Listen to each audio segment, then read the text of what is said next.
ರಾಷ್ಟ್ರೀಯ ಗಣಿತ ಹಾಗೂ ವಿಜ್ಞಾನ ದಿನಾಚರಣೆಯ ಅಂಗವಾಗಿ ಅಂತರ ಶಾಲಾ ಮಟ್ಟದ ಸ್ಪರ್ಧೆಗಳನ್ನು ಏರ್ಪಡಿಸಲಾಗಿದೆ. ಇದಕ್ಕೂ ಮೊದಲು ಎಲ್ಲಾ ಶಾಲೆಗಳಲ್ಲೂ ಸ್ವಾಮಿ ವಿವೇಕಾನಂದ ಯೂತ್ ಮೂವ್ಮೆಂಟ್ ವತಿಯಿಂದ ಶಾಲಾ ಹಂತದ ರಾಷ್ಟ್ರೀಯ ಗಣಿತ ಹಾಗೂ ವಿಜ್ಞಾನ ದಿನದ ಅಂಗವಾಗಿ ಏರ್ಪಡಿಸಿದ್ದ ಸ್ಪರ್ಧೆಗಳಲ್ಲಿ ವಿಜೇತರಾದ ವಿದ್ಯಾರ್ಥಿಗಳು ಈ ಅಂತರ ಶಾಲಾ ಮಟ್ಟದ ಸ್ಪರ್ಧೆಯಲ್ಲಿ ಭಾಗವಹಿಸುತ್ತಿದ್ದಾರೆ. ಸೈಂಟಿಫಿಕ್ ಇನಾಗ್ರೇಷನ್ ಮಾಡೋಣ ಅಂತ ಈಗ ಮಾಡ್ತಾ ಇದ್ವಿ. ಇಲ್ಲಿ ಕಾನ್ಸಂಟ್ರೇಟೆಡ್ ಆಸಿಡ್ ಇದೆ. ಈ ಆಸಿಡ್ ನಾವು ಸ್ವಲ್ಪ ಕೋನಿಕಲ್ ಫ್ಲಾಸ್ಗೆ ಹಾಕೊಳ್ಳೋಣ. ಫಸ್ಟ್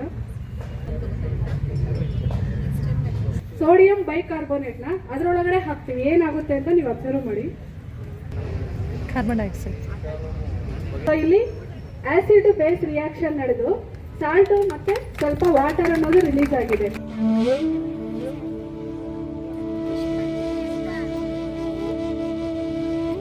ವಿಜ್ಞಾನದಲ್ಲಿ ಯಾವುದೇ ಬ್ರಾಂಚ್ ಆಗಲಿ ಕ್ವಶನ್ ಕೇಳಬೇಕು. ನಾಟ್ ಓನ್ಲಿ ಸೈನ್ಸ್, ಈವನ್ ಇತಿಹಾಸದಲ್ಲಿ BC AD ಇದನ್ನೆಲ್ಲ ಬಳಸ್ತೀವಿ ಪಾಠ ಮಾಡುವಾಗ.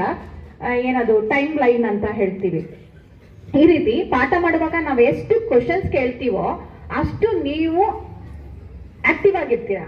ಈ ಮುಂದಿನ ದಿನಗಳಲ್ಲಿ ಈ ಮಕ್ಕಳಲ್ಲಿ ಈ ಸೈಂಟಿಫಿಕ್ ಥಿಂಕಿಂಗ್ ಮತ್ತೆ ಹೇಗೆ ದಿನನಿತ್ಯ ಜೀವನದಲ್ಲಿ ಸಾಕಷ್ಟು ವೈಜ್ಞಾನಿಕ ಪ್ರಕ್ರಿಯೆಗಳು ಆಗ್ತಾ ಇದೆ. ಬೆಳಗ್ಗೆ ಸೂರ್ಯ ಆಗೋದು ಒಂದು ಸೈಂಟಿಫಿಕ್ ನೇಚರ್. ಅದು ಮಕ್ಕಳಿಗೆ ವಿವಿಧ ಪ್ರಯೋಗಗಳ ಮೂಲಕ ಮಕ್ಕಳಲ್ಲಿ ಒಂದು ಪ್ರಯೋಗಶೀಲರನ್ನಾಗಿ ಮಾಡುವಂತಹ ಒಂದು ಕೆಲಸವನ್ನು ಮಾಡ್ತಾ ಇದ್ದಾರೆ. ಹಾಗಾಗಿ ಇಲಾಖೆ ಪರವಾಗಿ ಅವರಿಗೆ ನಾನು ತುಂಬ ಹೃದಯದ ಒಂದು ಧನ್ಯವಾದಗಳನ್ನು ಹೇಳೋದಕ್ಕೆ ಇಷ್ಟಪಡ್ತಾ ಇದ್ದೀನಿ. ಕಾರ್ಯಕ್ರಮ ಬಹಳ ಉತ್ತಮವಾದ ಕಾರ್ಯಕ್ರಮ. ಈ ಒಂದು ಕಾರ್ಯಕ್ರಮವನ್ನು ಪ್ರತಿ ವರ್ಷ ನಡೆಸ್ಕೊಂಡು ಬರ್ತಿದ್ದಾರೆ. ನಮ್ಮ ಶಾಲೆಯ ಹೆಸರು ಸರ್ಕಾರಿ ಹಿರಿಯ ಪ್ರಾಥಮಿಕ ಶಾಲೆ ಹೋಗರಿ. ಸರ್, ನಾವು ಯಾವುದೇ ಒಂದು ಸಣ್ಣ ಕೆಲಸ ಮಾಡ್ಬೇಕಾದ್ರೂ, ಮನೆಯಲ್ಲಿ ಅಡಿಗೆ ಮಾಡ್ಬೇಕಾದ್ರೂ ಕೊತ್ತಂಬರಿ ಸೊಪ್ಪು ಲಾಸ್ಟಲ್ಲೇ ಯಾಕೆ ಹಾಕ್ಬೇಕು ಅಂತ ಕೇಳ್ಬೇಕು ನೀವು.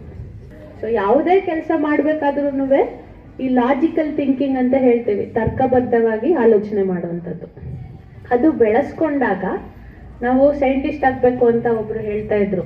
ಅವಾಗ್ಲೇನೆ ನಾವು ಸೈಂಟಿಸ್ಟ್ ಆಗೋದು. ಯಾವ್ದಾದ್ರು ಹೊಸ ಆವಿಷ್ಕಾರ ಮಾಡೋದು, ಅದ್ರ ಬಗ್ಗೆ ಯೋಚನೆ ಮಾಡ್ತಾ ಮಾಡ್ತಾ ನಮಗೆ ನಿದ್ದೆನೂ ಬರೋದಿಲ್ಲ ಅಲ್ವಾ. ಯಾವ್ದಾದ್ರು ಇಷ್ಟ ಆಗ್ಬಿಟ್ರೆ ನಮಗೆ ಅದ್ರ ಬಗ್ಗೆ ಆಲೋಚನೆ ಮಾಡ್ತಾ ಮಾಡ್ತಾ ನಿದ್ರೆನೂ ಮಾಡಿದೆ ಅದ್ರ ಬಗ್ಗೆ ಇನ್ನೂ ಹೆಚ್ಚು ತಿಳ್ಕೊಳ್ಬೇಕು. ಅಂತರ್ ಶಾಲಾ ಮಟ್ಟದ ಸ್ಪರ್ಧೆಗಳು 2025-26 ಸಾಲಿನಲ್ಲಿ ಈ ಒಂದು ಕಾರ್ಯಕ್ರಮಕ್ಕೆ ಆಗಮಿಸಿರುವಂತಹ ಎಲ್ಲ ಅತಿಥಿಗಳಲ್ಲಿ ಪ್ರಮುಖವಾಗಿ ಮುಖ್ಯ ಅತಿಥಿಗಳಾಗಿ ಬಂದಂತಹ ಮತ್ತು ಉದ್ಘಾಟಕರಾಗಿ ಬಂದಂತಹ ಶ್ರೀಮತಿ ಮಧುಮಾಲತಿ ಪರಿವಳೆ, ಶ್ರೇಷ್ಠ ಶಿಕ್ಷಣಾಧಿಕಾರಿಗಳು, ಶಾಲಾ ಶಿಕ್ಷಣ ಮತ್ತು ಸಾಕ್ಷರತಾ ಇಲಾಖೆ ಕೋಲಾರ, ಇವರಿಗೆ ನಿಮ್ಮೆಲ್ಲರ ಪರವಾಗಿ ಕಾರ್ಯಕ್ರಮದ ಪರವಾಗಿ ಆತ್ಮೀಯವಾದಂತಹ ಧನ್ಯವಾದಗಳನ್ನು ತಿಳಿಸೋಣ.